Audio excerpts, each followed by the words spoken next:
Shut him up. Now, Lincoln growled, his voice a lethal rumble that froze the five-star restaurant.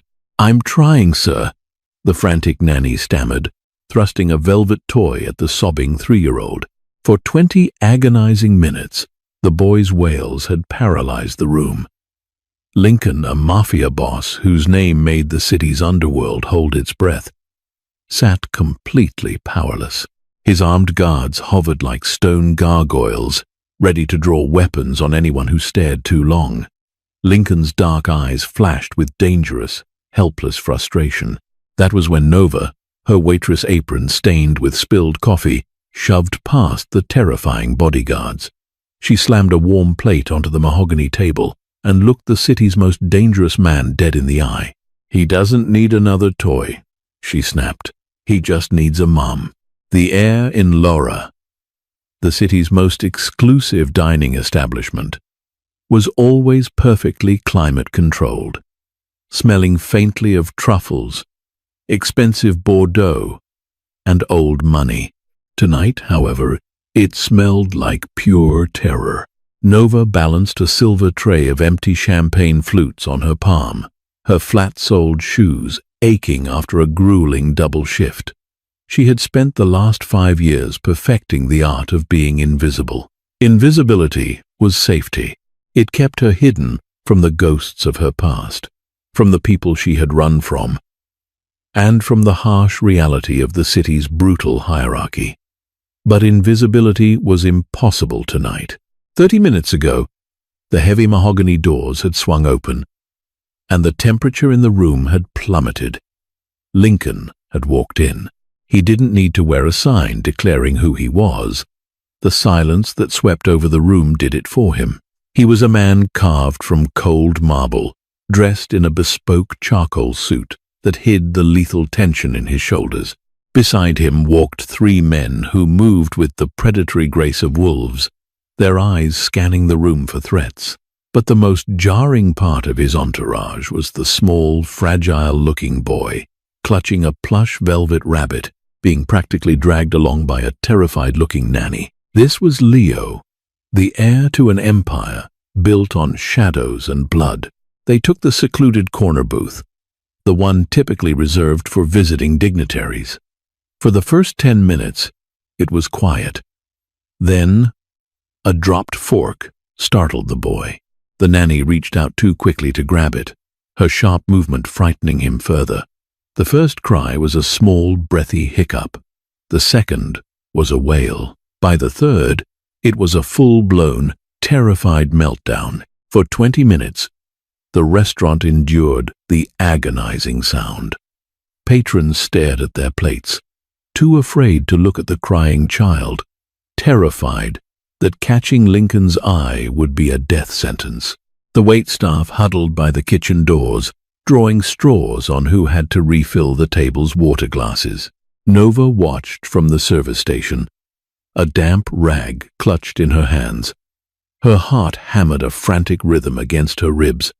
She recognized the boy, not from the news, not from the whispered rumors in the alleyways, but from a photograph hidden beneath the floorboards of her tiny apartment. A photograph of her late sister, Elena, holding a newborn baby. Elena had run away to marry into this world, blinded by a dangerous man's charm. Nova had severed ties, terrified of the violence, changing her name and vanishing into the city's underbelly to survive. 3 years ago, Elena had died in a car accident that smelled of a hit. Nova had mourned in secret, too afraid to attend the funeral, too afraid to claim her nephew. Now, looking at the boy's tear-streaked face, seeing Elena's emerald eyes wide with distress, the invisible walls Nova had built around herself began to crack. The nanny, a stern woman in her 50s, was sharply whispering to the boy, trying to force a silver spoonful of pureed dessert into his mouth. Leo slapped it away. The puree splattered across Lincoln's immaculate suit sleeve. The restaurant collectively stopped breathing. Lincoln looked down at the stain, then at the nanny. His voice didn't rise, but the low, glacial baritone carried across the silent room. "If he does not stop crying in the next 10 seconds, you will never work in this city again." The nanny panicked, grabbing the boy's arm perhaps a fraction too hard. Leo screamed louder, a sound of pure, unadulterated heartbreak. Nova didn't think. The survival instinct that had kept her alive for 5 years short-circuited. She dropped the damp rag, grabbed a warm plate of simple toasted bread from the warming rack, and marched across the dining room. "Hey!" one of the guards barked, stepping into her path. He was a mountain of a man, his hand hovering over the bulge beneath his suit jacket. "Back off, waitress." Nova didn't even blink. "The kid is hungry and terrified, and your guerrilla tactics are making it worse. Move." The guard's eyes widened in shock at her audacity. Before he could react, Lincoln raised a single, scarred finger. The guard instantly stepped aside, though his hand remained near his weapon. Nova stepped up to the table. Up close, Lincoln was even more intimidating. His face was a landscape of harsh angles, his eyes dark, tired, and utterly ruthless. He looked at her as if she were an insect that had crawled onto his table. "Who let you over here?" Lincoln asked, his voice a quiet rumble. Nova ignored him. She ignored the terrifying aura, the guards, and the terrified nanny. She looked only at the boy. Leo was hyperventilating, his small chest heaving, his face flushed red. He looked so much like Elena that it felt like a physical blow to Nova's chest. She slammed the warm plate of toast onto the table, the sharp clack of porcelain cutting through the noise. Then she uttered the words that would change her life forever. "He doesn't need another toy. He doesn't need an army. He just needs a mom." The silence that followed was absolute. The nanny gasped. The guards tensed, waiting for the order to drag this suicidal waitress out back. Lincoln's eyes locked onto Nova's. The temperature around them seemed to drop another 10 degrees. The air was so thick with tension, it felt like wading through deep water. "What did you say to me?" Lincoln asked softly. Nova knelt beside the booth, bringing herself to eye level with the weeping child. She ignored the mob boss completely. She reached out, her movements slow and deliberate, and gently uncurled Leo's small, tight fists. "Shh," Nova whispered, her voice altering, softening into a cadence she hadn't used in years. "It's too loud in here, isn't it? Too bright. Too many angry men." Leo sniffled, his green eyes locking onto hers.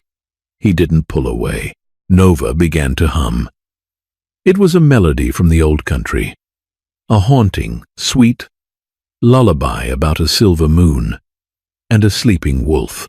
It was the song their grandmother used to sing to them, the song Elena had sworn she would sing to her own children one day.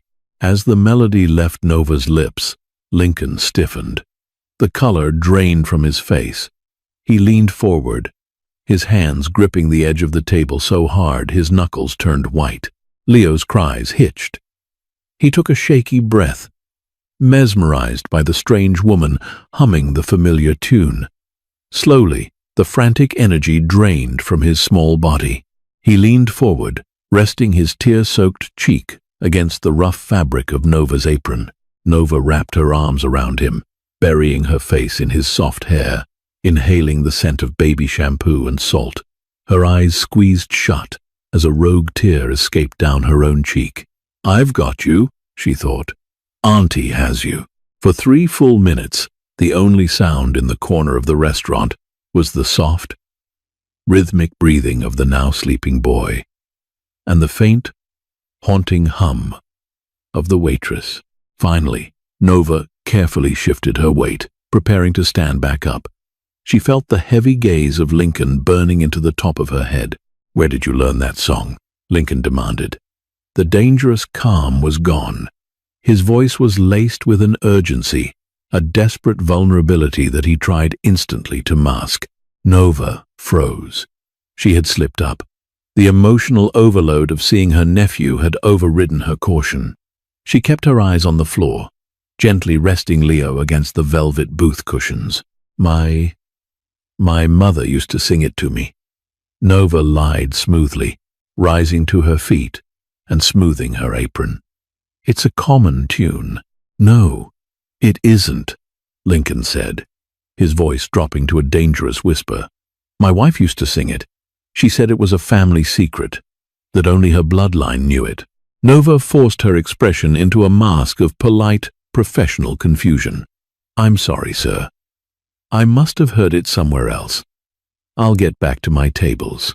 She turned to leave, but a large, calloused hand clamped around her wrist. It wasn't a guard. It was Lincoln. His grip was an iron vice. You aren't going anywhere, Lincoln said. He looked at the nanny. You're fired. Get out of my sight before I have Silas throw you into the river. The nanny scrambled out of the booth and fled the restaurant without a word. Lincoln turned his intense, dark gaze back to Nova. You just put my son to sleep in 3 minutes, something I haven't been able to do in 3 years without him waking up screaming. What's your name? Nova. She lied, giving the name she had adopted 5 years ago. Well, Nova, Lincoln said, finally releasing her wrist. You no longer work here. You work for me now. You are Leo's new caretaker. You leave with us tonight. I can't do that, Nova said, panic rising in her throat. Being close to him meant being scrutinized. Being scrutinized meant being discovered. And if the mob boss found out she was the sister of the wife he might have had a hand in killing, she was dead. Lincoln leaned back, producing a thick clip of $100 bills from his jacket and tossing it onto the table. I wasn't asking. The ride to Lincoln's estate was suffocating. Nova sat in the back of the armored SUV. The sleeping Leo sprawled across her lap, his small fingers still clutching the fabric of her apron. Lincoln sat in the passenger seat, his massive frame silhouetted against the passing streetlights. In the driver's seat was Silas, Lincoln's right-hand man. Silas had eyes like chips of flint and a scar that ran from his ear to his collarbone. He had watched Nova through the rear-view mirror the entire ride, his gaze suspicious and calculating. Nova's mind raced. She was trapped in a moving steel cage with the most dangerous men in the city. Her apartment, her fake life, her meager savings, all abandoned in an instant. But as she looked down at Leo's peaceful face, she felt a profound sense of purpose. Elena was gone, but her son was here. He was surrounded by monsters, crying out for the mother he had lost. Nova couldn't walk away. She had to protect him, even if it meant stepping into the lion's den. The SUV passed through massive wrought iron gates, crunching over a long gravel driveway before stopping in front of a sprawling, Gothic-style mansion. It looked less like a home and more like a fortress.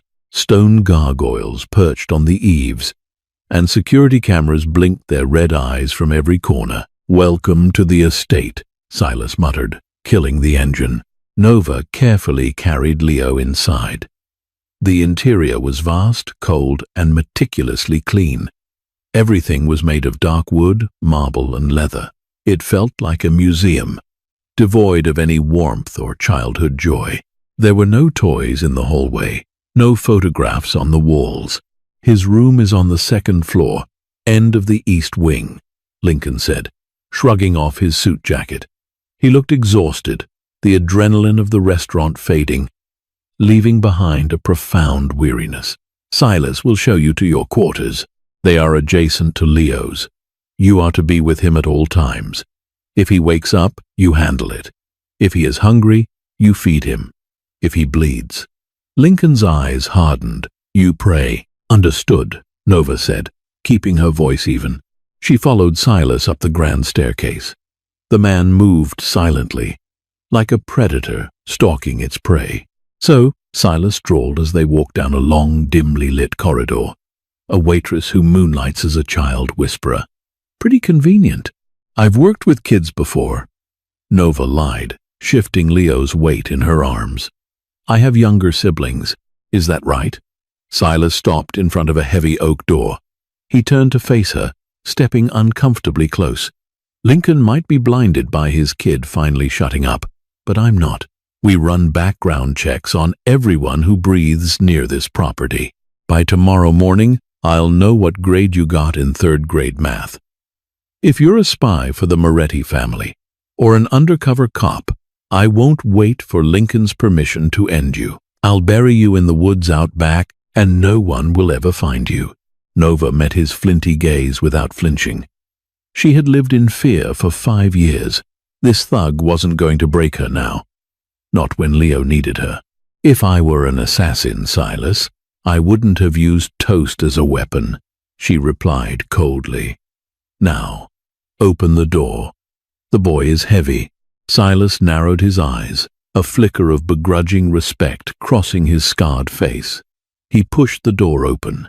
Leo's room was massive, filled with expensive, untouched toys. An enormous wooden rocking horse sat in the corner, gathering dust.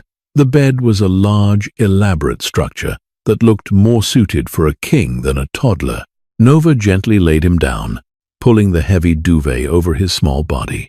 She stood by the bed, watching him sleep. For the first time in 5 years, she allowed herself to feel the crushing weight of her grief for her sister. I'm here, Elena, she thought, tracing the line of Leo's jaw. I'll keep him safe from them, I promise. The first week was a blur of exhausting vigilance. Nova quickly learned the rhythms of the estate.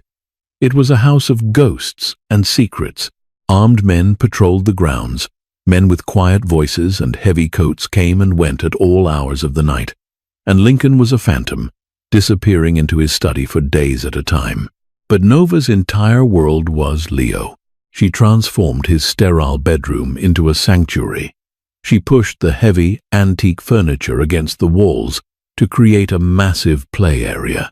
She requested finger paints, building blocks, and picture books items the household staff had to scramble to procure. Bewildered by the requests, slowly, the traumatized, silent boy began to thaw. He stopped flinching. When doors closed too loudly, he started to laugh, a brassy, bubbling sound that echoed strangely in the cavernous halls of the mansion. Nova discovered he had an allergy to strawberries, a fact she remembered Elena mentioning in one of her old, tear-stained letters. When the chef attempted to serve Leo a strawberry tart, Nova had slapped the plate out of his hands, earning her a terrifying glare from Silas, but saving Leo from a severe reaction. Lincoln's presence in Leo's life was complicated. Nova watched them from a distance. Lincoln loved the boy. It was evident in the way his eyes tracked Leo across a room, a desperate, protective hunger in his gaze. But he was terrified of him. Lincoln didn't know how to play. He didn't know how to speak softly. He treated his son like a fragile, explosive device that might detonate if handled incorrectly. One rainy afternoon, Nova sat on the floor with Leo, building a massive, wobbly tower out of wooden blocks. Lincoln stood in the doorway, a shadow against the light of the hallway, watching them. He's laughing, Lincoln said, his voice quiet. It sounded like an accusation and a prayer all at once. He's a child. It's what they do, Nova replied, carefully placing another block on the tower. When they feel safe, Lincoln walked into the room, his heavy footsteps making the floorboards groan. He knelt beside the tower, his massive frame dwarfing the small wooden blocks. He reached out a scarred hand and clumsily placed a block on top. The tower swayed, but held. Leo looked up at his father, his green eyes wide. Then, a small smile broke across his face. Daddy did it. Lincoln exhaled a breath he seemed to have been holding for years. He looked at Nova, the cold, ruthless exterior cracking just a fraction, revealing the exhausted, grieving man beneath. She used to build towers with him, Lincoln said softly, his eyes fixed on the blocks. My wife, Elena. Hearing her sister's name spoken aloud by the man she believed might have killed her, sent a jolt of electricity down Nova's spine. She forced her hands to remain steady, picking up another block. "She sounds like she was a wonderful mother," Nova said carefully. Lincoln's jaw tightened. "She was light. This whole world, this life, it's dark. She was the only bright thing in it. And then she was gone." "Car accident," Nova said, testing the waters, needing to hear his reaction. Lincoln looked up, his dark eyes locking onto hers. The vulnerability vanished, replaced by a terrifying intensity. "That's what the police report said. That's what the papers printed. It was raining." She lost control of the car. He leaned in closer, his voice dropping to a dangerous register. "But I know the truth. The brakes were cut. Someone took her from me. And when I find out who gave the order, I won't just kill them. I will burn their entire bloodline to ashes." Nova swallowed hard, her heart pounding. The raw, violent grief in his voice was undeniable. He hadn't killed Elena. He had loved her, and he was hunting her killers. The revelation tilted Nova's world on its axis. If Lincoln wasn't the monster who killed her sister, then who was? And did that mean Leo was still in danger? Before she could process the thought, Leo knocked the tower over with a joyful shout. The wooden blocks clattered loudly against the floor. Lincoln flinched, instinctively reaching for his waistband. Before catching himself, he stood up abruptly. The moment of connection shattered. "Keep him inside today," Lincoln ordered, his voice cold once more. "Things are volatile downtown. I don't want him near the windows." He turned and walked out, leaving Nova alone with her racing thoughts and a sudden, terrifying realization. She was no longer just protecting Leo from his father's world. She was trapped in it with them. The estate was a labyrinth, but there was one door on the third floor that remained permanently locked. It was made of heavy mahogany, adorned with intricate hand-carved vines. Nova had asked the head housekeeper about it once, and was met with a look of sheer terror. "The master's sanctuary," the woman had whispered. "No one goes in, not even to clean." Nova's instincts told her that the room belonged to Elena. For 3 weeks, she had successfully evaded Silas's deep background checks. She had bought her fake identity from one of the best forgers in the city 5 years ago. Nova Vance had a verifiable work history, a fake social security number, and absolutely no ties to Elena Rossi. But Silas was relentless. He constantly questioned her, trying to trip her up on small details about her fabricated past. Nova needed to know more about her sister's life in this house. She needed to know who might have wanted her dead. If Lincoln was telling the truth about the cut breaks, the threat was internal or from a rival family who knew the estate's vulnerabilities. On a Tuesday, Lincoln left the estate to meet with the heads of the 5 families, a high-stakes sit-down to address the rising tensions downtown. He took Silas and a dozen heavily armed men with him. The house was quieter than usual. After putting Leo down for his afternoon nap, Nova crept up the grand staircase to the 3rd floor. The hallway was unlit, the air heavy with dust and silence. She reached the carved mahogany door and gripped the brass handle. It was, as expected, locked. Nova pulled a bobby pin from her hair. Growing up on the rough side of town, before Elena met Lincoln, the sisters had learned a few unsavory skills to survive. Picking a standard tumbler lock was one of them. She slid the pin into the keyhole, feeling for the pins. It took her 3 tense minutes, listening to the heavy silence of the house before she heard the satisfying click. She pushed the door open and stepped inside.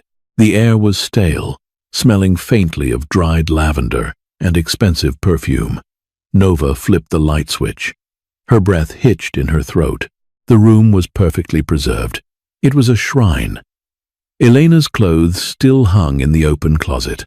Her vanity was cluttered with silver hairbrushes, half-empty perfume bottles, and framed photographs. Nova walked slowly into the room, tears burning her eyes. She picked up a silver hairbrush, running her thumb over the bristles. She could almost see Elena sitting there, brushing her long, dark hair, laughing at a joke. She moved to the bedside table. There was a small, leather-bound journal sitting next to a brass reading lamp. Nova opened it, her hands trembling. The entries were short, written in Elena's elegant, looping cursive. October 12th. Lincoln is away again.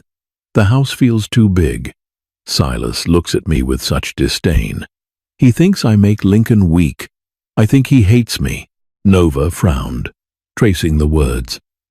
Silas. She turned the page. November 4th. I found a listening device in the nursery today. I haven't told Lincoln. He's already so paranoid. It will tip him over the edge. I don't know who put it there. The Morettis?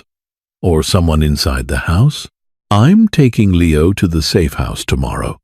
I don't feel safe here anymore. The entry was dated the day before Elena died. Nova's blood ran cold.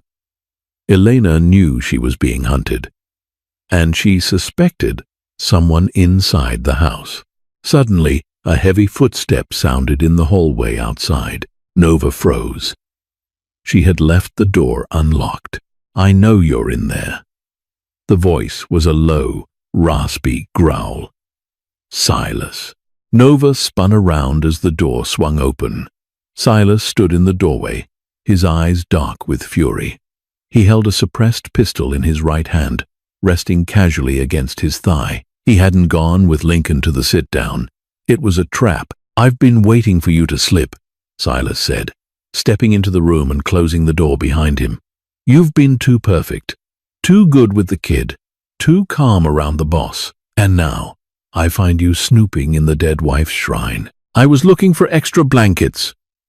Nova lied, her voice steady, despite the adrenaline surging through her veins.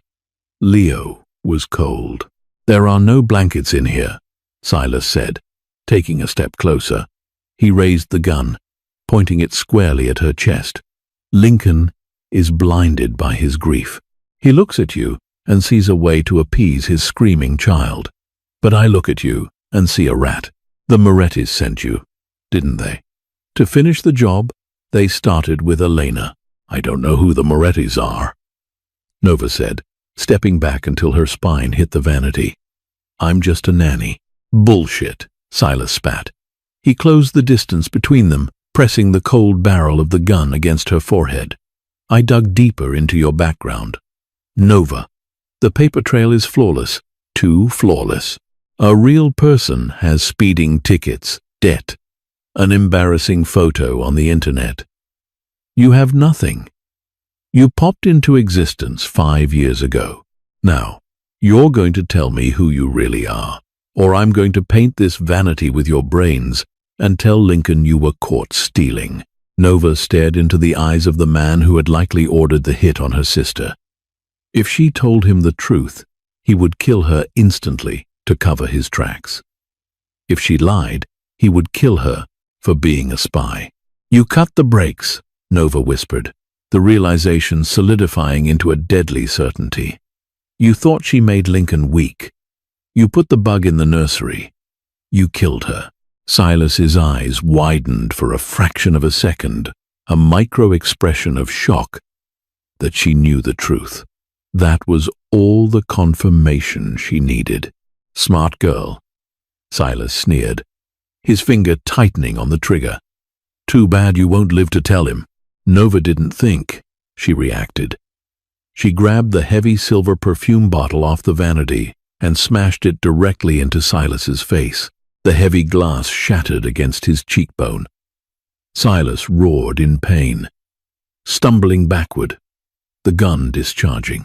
The suppressed bullet shattered the vanity mirror into 1,000 jagged pieces, raining glass down on them. Nova lunged forward, kicking the back of Silas's knee.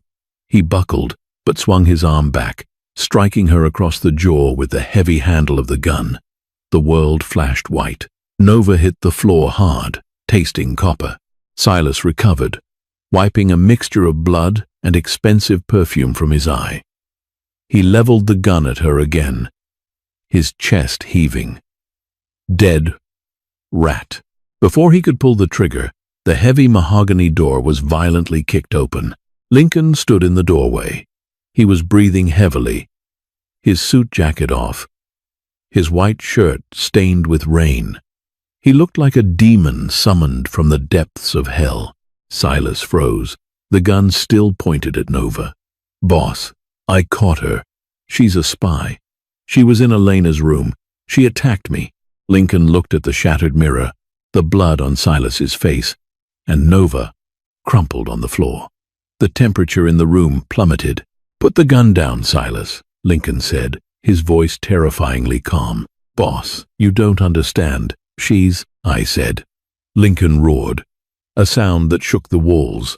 "Put the gun down!" Silas slowly lowered the weapon. Lincoln stepped into the room.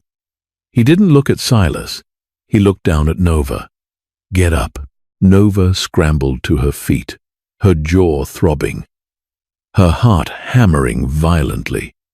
She had survived Silas, but now she had to survive Lincoln. "In my study.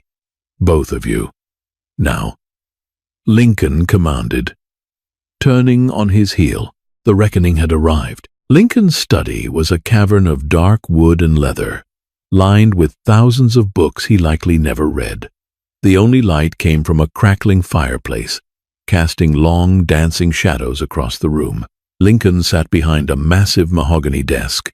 Silas stood to his right, holding a bloody handkerchief to his bruised face. Nova stood in the center of the room, feeling like a lamb in a slaughterhouse. "Start talking," Lincoln said, leaning back in his leather chair. He steepled his fingers, staring at Nova with an unblinking, predatory gaze. "She's a plant, boss," Silas interjected quickly. "Her background is a forgery. The best money can buy, but still fake. She broke into Elena's room to snoop.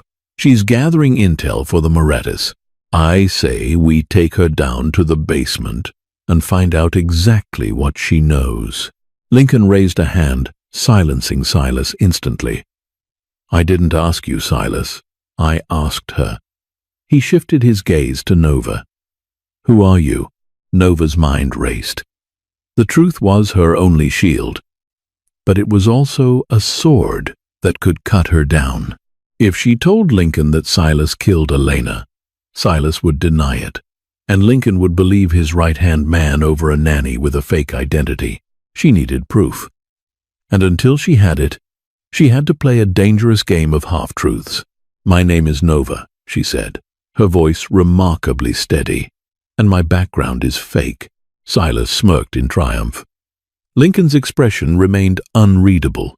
"Why?" Lincoln asked softly. "Because 5 years ago, I witnessed a murder." Nova lied, spinning a story she had rehearsed 1,000 times in the dark. A low-level enforcer for the Moretti family shot a man in an alleyway. He saw me. I ran. I knew going to the cops would be a death sentence, so I bought a new identity and disappeared. I've been hiding ever since. She looked Lincoln straight in the eye, projecting every ounce of sincerity she possessed. "I didn't seek you out. You dragged me out of that restaurant. I stayed because of Leo. He needed someone who wasn't afraid of a crying child. I went into that room today because I was looking for something of his mother's, a blanket, a scent, something to help him sleep through the night. I didn't mean to pry." Lincoln stared at her, studying her face for any micro-expression of deceit. The silence stretched, thick and suffocating. "A touching story," Silas sneered, "and highly convenient." "She's lying, boss. Let me—" "Enough," Lincoln snapped. He stood up, walking slowly around the desk until he was standing directly in front of Nova. He was so close she could smell the rain and cigar smoke on his clothes. "You lied to me," Lincoln said, his voice barely above a whisper. "You brought a fake name and a hidden past into my home, into my son's life, to protect myself." Nova shot back. refusing to back down. Just like you have guards and guns to protect yourself. I just used paper. Lincoln's eyes narrowed. He raised his hand, and Nova instinctively flinched, bracing for a blow. Instead, his hand gently touched her bruised jaw where Silas had struck her. His touch was shockingly gentle. "Silas," Lincoln said, not looking away from Nova, "go down to the perimeter." The sit-down today went poorly. "The Morettis are making a move. We need every man on the walls tonight." Silas bristled, clearly furious at being dismissed. "Boss, you can't leave her alone with—" "I said, go," Lincoln barked, the absolute authority of the Mafia boss flashing out. Silas clenched his jaw, glaring at Nova with pure, unadulterated hatred, before turning and storming out of the study. Once the door clicked shut, Lincoln dropped his hand from Nova's face. He walked over to a crystal decanter, pouring 2 glasses of amber liquid. He handed one to her. "Drink," he ordered. Nova took a sip. The whiskey burned down her throat, settling her trembling nerves. "I don't trust you, Nova," Lincoln said, walking back to his desk. "Silas is right. Your story is convenient, but I also know my son hasn't had a night terror since you arrived. I know he laughs now, and I know you just fought off my best enforcer with a perfume bottle." He looked at her, a strange mixture of respect and suspicion in his eyes. "You stay," Lincoln said, "but you do not leave this floor. You do not make phone calls, and if you so much as look at a door leading outside, my men have orders to shoot you. We are going to war with the Morettis tonight. If you survive the night, we will discuss your future." Nova nodded slowly, gripping the whiskey glass. "And Leo?" "Leo stays in the safe room in the basement. You will stay with him." Lincoln's face hardened. "Keep him quiet. Whatever happens upstairs, do not come out." The assault began at 2 a.m. It didn't start with a bang, but with complete darkness. The power grid to the entire estate was cut. The heavy, oppressive silence that followed lasted only seconds before the sound of shattered glass and automatic gunfire ripped through the night. Nova was already awake. She was sitting on the floor of the subterranean safe room, her back against the reinforced steel door. The room was illuminated by emergency red lights, casting a hellish glow over the plush carpeting and stocked shelves of emergency supplies. Leo was asleep on a cot in the corner, clutching the velvet rabbit. Nova had given him a mild sedative prescribed by the estate doctor for his night terrors, ensuring he wouldn't wake up screaming and give away their position if the soundproofing failed. Above them, the house was a war zone. The muffled, heavy thud of explosives shook dust from the ceiling. Nova could hear the faint, rapid pop, pop, pop of returning fire. Lincoln's men were fighting back, but the Morettis had brought a small army. Nova's heart hammered a frantic rhythm. She wasn't just a nanny hiding in a basement. She was a woman trapped in a cage, waiting to see who would open the door. If Lincoln's men won, she lived to face another interrogation. If the Morettis won, they would breach the safe room and kill the heir to the empire, and her along with him. And then there was Silas. Nova pulled her knees to her chest, her mind racing. Silas knew she was onto him. In the chaos of a siege, it would be incredibly easy for him to slip away, breach the safe room, kill her and Leo, and blame it on the Morettis. It was the perfect cover for a double murder. "He's coming down here," she realized, with a sickening jolt of certainty. "He's not going to wait for the fight upstairs to end." Nova scrambled to her feet. She began tearing through the emergency supply crates. Water, rations, medical kits, no weapons. The safe room was designed to keep people out, not to arm the people inside. She needed a weapon. She looked around the room frantically. Her eyes landed on a heavy iron fire extinguisher mounted on the wall. It wasn't a gun, but it was heavy, and she could swing it. She unlatched it. the cold metal heavy in her trembling hands. She positioned herself beside the steel door, holding her breath. 10 minutes passed.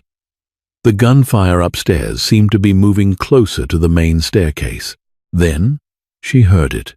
A faint scraping sound coming from the electronic keypad on the outside of the door. The keypad was overridden from the inside, but a physical override key existed.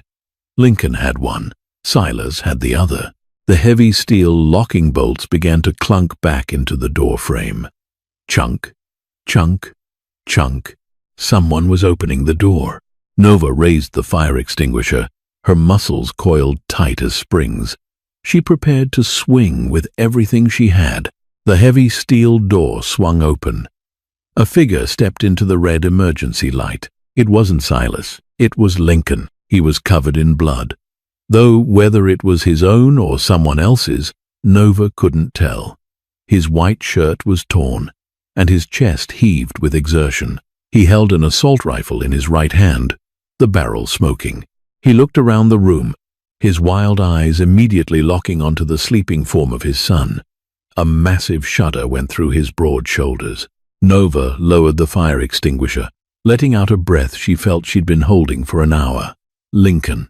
Before he could speak, a shadow detached itself from the hallway behind him. "Drop the gun, boss." Lincoln froze. Nova gasped. Silas stepped into the light of the doorway, pressing the barrel of his pistol against the back of Lincoln's head.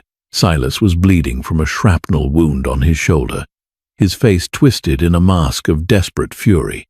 "Kick the rifle away," Silas ordered, his finger tight on the trigger. Lincoln, his eyes burning with a rage so intense it was almost palpable, slowly bent down and slid the rifle across the carpet. It came to rest near Nova's feet. "What is this, Silas?" Lincoln asked, his voice deadly calm. "The Morettis are slaughtering our men upstairs, and you pull a gun on me?" "The Morettis are a distraction," Silas sneered, stepping into the safe room and kicking the heavy steel door shut behind him. The electronic locks engaged with a heavy thud, sealing the three of them and the sleeping child inside. "I let them in," Silas confessed, his eyes darting between Lincoln and Nova. "I gave them the perimeter codes. I told them if they took out the bulk of your forces, they could have the docks. I just wanted one thing in return." "My life," Lincoln said, turning his head slightly. "Your empire," Silas corrected. "You went soft, Lincoln. Ever since you married that woman, you started making deals instead of making examples. You started talking about legitimacy. You were going to ruin everything we built. So, I took her out, cut the brakes. Tragic accident. Lincoln's entire body went rigid. A low, guttural sound escaped his throat, the sound of a wounded animal realizing who had bitten it. "It was you," Lincoln whispered, the devastation in his voice absolute. "It was business," Silas said coldly. "But then the kid survived, and you got even worse. You became a ghost. You stopped leading. I had to clean up your messes. And now you bring this rat into the house." He pointed the gun at Nova. "She figured it out, Lincoln. She knew about the brakes. I couldn't let her talk to you. I have to end this tonight. The Morettis take you out. I swoop in, rally the surviving men, and take the throne. It's poetic, really. You'll never get away with this," Lincoln said, his voice dropping an octave, radiating pure violence. "My men are loyal. Your men are currently dying on the second floor," Silas countered. He leveled the gun at Lincoln's chest. "It's over, boss." Nova's eyes flicked to the assault rifle on the floor, then to Silas, then to Lincoln. She had to do something. If Silas killed Lincoln, she and Leo were next. "Silas, wait!" Nova shouted, stepping forward, drawing the traitor's attention. "You don't have to kill the boy. Let me take him. We'll disappear. You can tell everyone the Morettis took him." Silas laughed, a harsh, barking sound. "You think I'm an idiot? The kid is the legitimate heir. As long as he breathes, there will be men loyal to his bloodline. No, the kid dies. You die. Lincoln dies. He shifted his aim toward the cot where Leo was sleeping. No! Lincoln roared, lunging forward. Bang! The deafening roar of the gunshot in the small enclosed room was physically agonizing. Lincoln stumbled back, clutching his side, blood instantly blooming across his white shirt. He hit the wall and slid to the floor, groaning in pain. Silas smirked, turning the gun back toward Nova. Your turn, Nanny. Nova didn't scream. She didn't beg. The survival instinct that had kept her alive on the streets, the love she had for her sister, the fierce, maternal protection she felt for the sleeping boy, it all coalesced into a single white-hot moment of clarity. She wasn't going to die here. With a feral scream, Nova hefted the heavy iron fire extinguisher and hurled it with all her might directly at Silas's head. Silas instinctively raised his arm to block the flying cylinder. The heavy iron smashed into his forearm with a sickening crunch of breaking bone. The gun fired wildly into the ceiling. Nova didn't hesitate. She dove to the floor, grabbing the discarded assault rifle. She had never fired a weapon like this in her life, but she knew how to pull a trigger. She rolled onto her back, raised the barrel, and squeezed. The recoil bruised her shoulder, the loud burst of fire deafening her. Silas's body jerked violently as 3 rounds caught him in the chest. His eyes went wide with shock. He looked down at the blood rapidly staining his shirt, then looked at Nova, his mouth opening in a silent gasp. He crumpled to the floor, dead before he hit the carpet. The silence that followed was ringing, thick with the smell of cordite and copper. Nova lay on the floor, her breathing ragged, her hands shaking so violently she couldn't let go of the rifle. She had killed a man. A low groan snapped her back to reality. Lincoln was slumped against the wall, clutching his bleeding side. He looked at Silas's body, then at Nova, his eyes wide with a mixture of shock and awe. You shot him," Lincoln rasped. Nova scrambled over to him, her hands trembling as she pressed a sterile gauze pad from an open medical kit against his wound. "Keep pressure on it. The bullet passed through, I think, but you're bleeding fast." Lincoln gripped her wrist, his strength fading, but his eyes piercing. "Who are you? A waitress doesn't throw a fire extinguisher and fire an AR-15. Who sent you?" The adrenaline, the terror, the sheer exhaustion of the lie finally broke Nova. The walls she had built around her identity shattered completely. "No one sent me," Nova cried, tears streaming down her face, mixing with the dust and grime. "I came because of the boy, because he was crying for a mother he didn't have, because I couldn't leave him with the men who killed my sister." Lincoln froze, his grip on her wrist loosening. "Your sister?" Nova looked him dead in the eye, the absolute truth stripping away her fake accent, her meek demeanor, everything. "My name isn't Nova," she said, her voice shaking with 5 years of repressed grief. "My name is Nova Rossi. Elena was my older sister." The revelation hung in the air, heavier than the gun smoke. Lincoln stared at her, his dark eyes wide, struggling to process the impossible truth while fighting the shock of blood loss. "Elena didn't have a sister. She told me she was an only child, an orphan. She lied to protect me," Nova said fiercely, pressing harder on his wound, making him wince. "When she met you, she knew what you were. She knew the danger. I begged her not to go with you. We fought. It was terrible. She told me that if she entered your world, I had to vanish. That she would tell you she had no family, so your enemies could never use me against her. I changed my name. I hid. For 5 years, I let her be dead to me so we could both survive." Tears dripped off Nova's chin, landing on Lincoln's blood-soaked shirt. "Then, 3 years ago, I saw the news. The car crash. I knew it wasn't an accident. I knew your world had swallowed her whole. I wanted to run in, to take Leo, to scream at you, but I was terrified. You were a monster to me. The monster who took my sister. Lincoln's expression fractured. The ruthless Mafia Don dissolved, leaving only a broken, grieving man. He looked away, staring blankly at the red emergency light. She protected you, Lincoln whispered, his voice cracking. She protected you from me. Yes, Nova said softly. But then I saw him in that restaurant. I heard him crying. I saw her eyes in his face. I couldn't hide anymore. I didn't care if you killed me. I had to protect her son. Lincoln slowly turned his head back to look at her.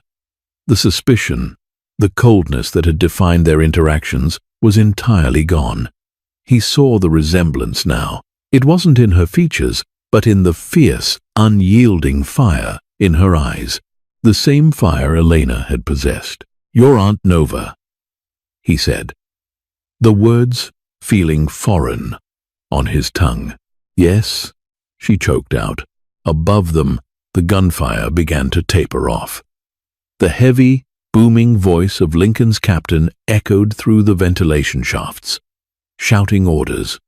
Lincoln's men had turned the tide. The Morettis were retreating. The house is secure, Lincoln murmured, his eyes drooping. Silas. Silas was the leak. With him dead, the Morettis don't have the codes anymore. They'll run. Stay awake, Lincoln, Nova pleaded, grabbing his face with her bloodied hands. Don't close your eyes. Leo needs you. Leo has you. Lincoln smiled. A weak, sad expression. He has his mother's blood. He's safe with you. No, he needs his father, Nova insisted, her voice frantic. She couldn't let him die. Despite everything, despite the empire of blood he ruled, she had seen the way he loved his son. He was a flawed, dangerous man, but he was all Leo had left of a father. You have to fix this, Lincoln. You have to clean up this life. For him, the heavy steel door suddenly beeped, the electronic locks disengaging. Lincoln's men had overridden the system from the outside. The door swung open, revealing a team of heavily armed guards, their flashlights cutting through the red gloom. "Boss!" the captain shouted, rushing into the room. Medics followed immediately behind him, swarming Lincoln. Nova was pushed aside. She stumbled back, hitting the wall, sliding down until she was sitting on the floor. The medics worked frantically, applying pressure, starting an IV. Lincoln fought to stay conscious, his eyes locking onto Nova through the chaos of moving bodies. "Don't let her leave," Lincoln rasped to his captain, pointing a bloody finger at Nova. Treat her like family. She's untouchable." The captain looked at Nova in surprise, then nodded sharply. "Yes, boss." As they lifted Lincoln onto a stretcher and carried him out of the safe room, Nova slowly crawled over to the cot. The sedative had worked perfectly. Leo hadn't stirred through the gunfire, the betrayal, or the shouting. Nova carefully climbed onto the cot, wrapping her arms protectively around her nephew. She buried her face in his hair, inhaling the scent of him, letting the adrenaline finally crash. She had stepped out of the shadows. The invisible waitress was dead. She was Nova Rossi, and she was finally home. Lincoln survived. The bullet had missed his vital organs, but the recovery was slow. For 2 weeks, the estate was in a state of hypervigilance. The Moretti family, reeling from their failed assault and the loss of their inside man, retreated into the shadows. The city held its breath, waiting for Lincoln's retaliation, but the retaliation never came. Instead, Lincoln summoned the heads of his remaining lieutenants to his hospital bed. He gave orders that sent shockwaves through the underworld. He was liquidating the most violent arms of his syndicate. The docks, the protection rackets, the illegal casinos, he handed them over to rival families or shut them down entirely, keeping only the legitimate front businesses and real estate holdings. It was a staggering display of concession. It was a declaration of peace, bought with a massive loss of power and territory. His men grumbled, some calling him weak. But the memory of Silas's betrayal kept them in line. Nova spent those 2 weeks entirely with Leo. The mansion, though heavily guarded, felt different. The oppressive darkness had lifted slightly. The staff, having heard the whispers of how the nanny had killed Silas the traitor to save the boss, treated her with a mixture of terror and profound respect. One sunny afternoon, Nova was sitting in the gardens with Leo. He was chasing a butterfly, his laughter ringing clear across the manicured lawns. The sound of a cane crunching on gravel made Nova turn. Lincoln was walking toward them, moving slowly, leaning heavily on a silver-tipped cane. He looked paler, older, but the dangerous tension that usually coiled in his shoulders was gone. "He's fast," Lincoln said, stopping a few feet away, watching his son. "He gets that from his mother," Nova said softly. "We used to race down the fire escapes in the Bronx. She always won." Lincoln smiled, a genuine, warm expression that reached his eyes. "I would have liked to see that." He slowly lowered himself onto a stone bench next to Nova, sighing as he took the weight off his healing side. "The capitulation is complete," Lincoln said, looking out over the gardens. "I've divested from the streets. We're legitimate now. Real estate, import, export, boring, legal money. The other families think I've lost my nerve. Have you?" Nova asked, turning to look at him. Lincoln met her gaze. "No, I found my reason to live. Silas was right about one thing. This life, the violence, it took Elena. I won't let it take Leo, and I won't let it take you." Nova looked down at her hands. The invisible walls she had lived behind for 5 years were completely gone. She felt exposed, but for the first time, she didn't feel afraid.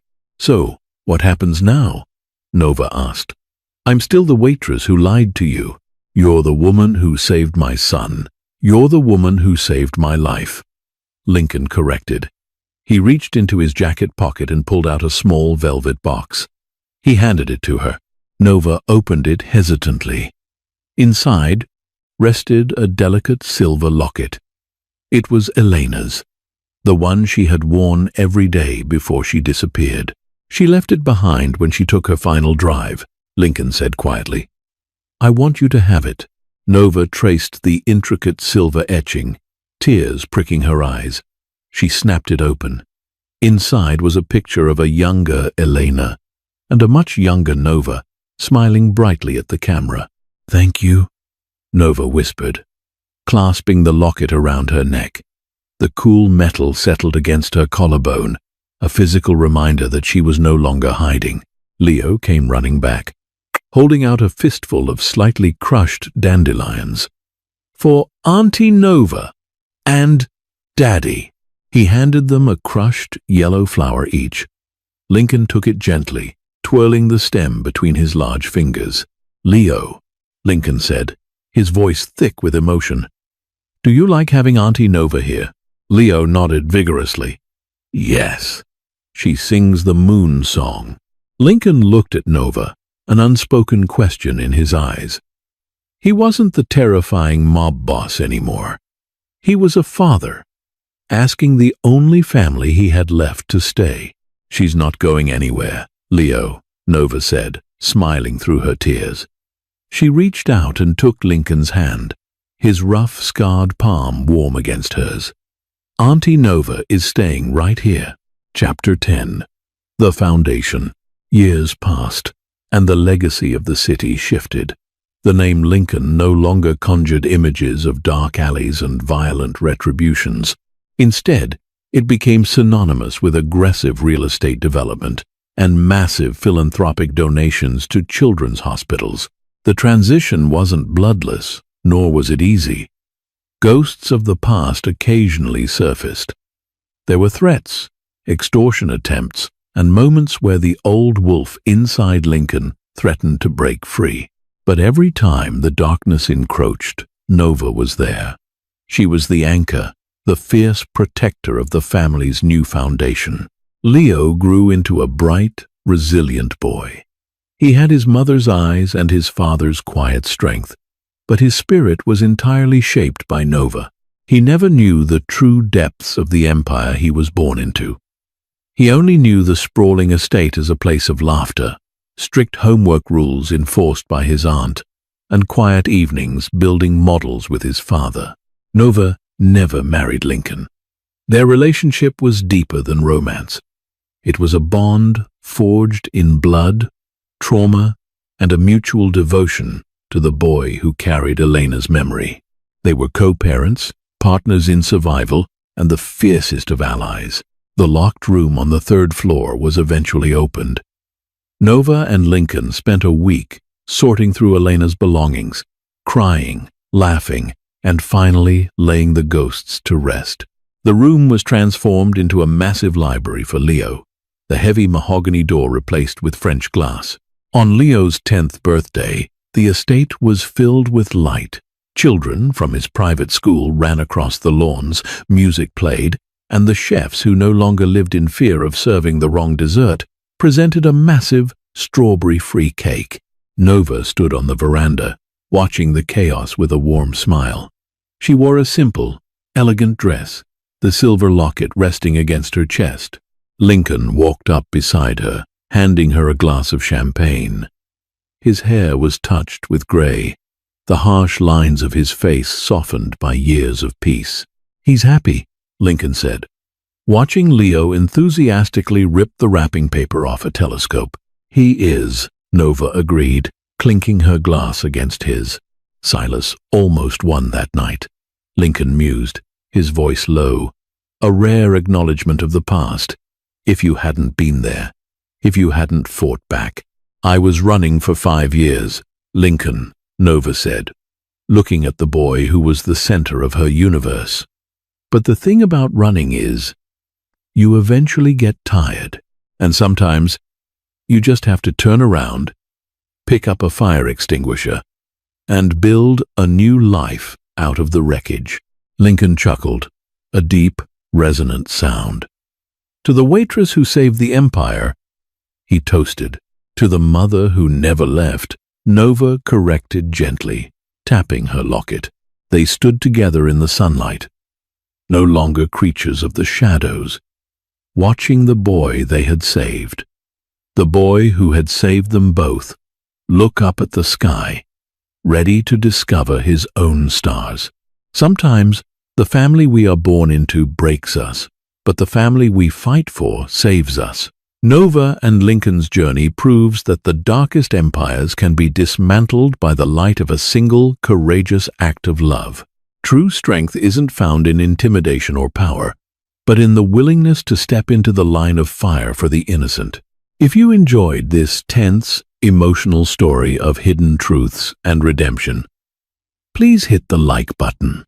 Share this story with someone who loves a dramatic twist, and subscribe for more cinematic narratives. Your support helps bring more powerful stories to life.